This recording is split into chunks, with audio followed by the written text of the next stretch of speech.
স্বামী হচ্ছে অসুস্থ মানুষ, আমি গার্মেন্টসে চাকরি করে খাই, কত কষ্ট করে সবকিছু করেছি, সবকিছু নিয়ে গেছে ভেঙে ছিঁড়ে। 20,000 টাকা তুলেছি পরশু দিনকে, সে 20,000 টাকা দিয়ে আমার স্বর্ণের কানের, আমার মেয়ের স্বর্ণের বালি সেগুলো দিয়ে নিয়ে গেছে। আমার যে ফ্রিজে কতগুলো জিনিস আমি খুব কষ্ট করে ইনকাম করি, সেগুলো সব নিয়ে গেছে। আমার রাইস কার্ডটা নিয়ে গেছে।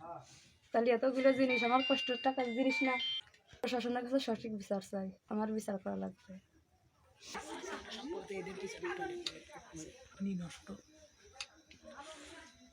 ভিডিও নেন, শর্ট ভিডিও।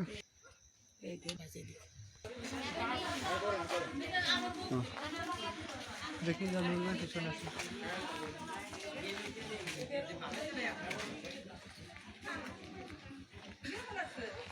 বল এই পাশে দেন তো আসলে এখানে আসতে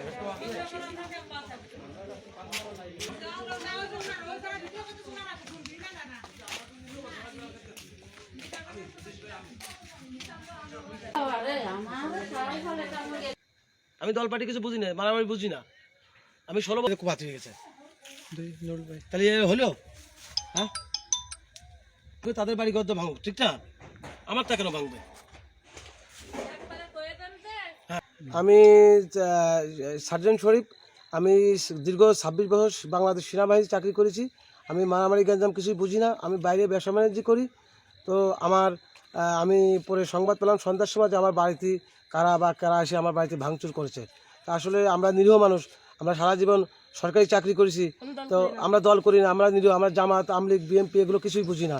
যেহেতু আমার ছেলে মেয়ে ঢাকা ভার্সিটিতে পড়াশোনা করে, তো আমরা নিরীহ মানুষ গ্রামে থাকতে পারতেছি না। যাতে এইগুলো না হয়, আমি তার জন্য আসলে এই জনগণের কাছে অথবা আমার বাংলাদেশ সরকারের কাছে আমার আরজ, যাতে আমার মতন যারা হতভাগ্য নিরীহ তাদের যাতে সেফটি সিকিউরিটি থাকে, এছাড়া আমার কিছু বলার নেই। আর আমি এছাড়া আমার ভাষা নেই, যেহেতু আমি দীর্ঘদিন চাকরি করেছি, এই দেশের জন্য রক্ত দিছি, আমি এই দেশের জন্য অনেক কিছু করছি, কিন্তু আমি তো নিরীহ মানুষ, কিন্তু আমার উপরে টর্চারিং কেন?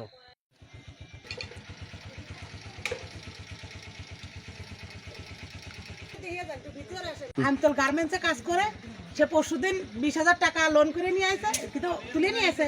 সেই টাকা দিয়ে 3 জোড়া 2 মেয়ের কানেরটা, তার কানেরটা বাপ মা ব্যবহার দিয়েছিল, সেই কানেরটা কানেরটা দিয়ে সব লুট করে নিয়ে চলে গেছে। আপনারা ঘর দুটি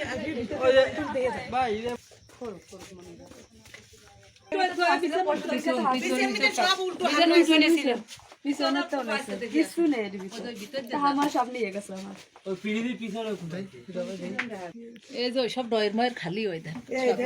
মাছ মাংস ছিল, আজকেও কিনে নিয়ে আসে 7-8 কেজি, এটা নিয়ে গেছে।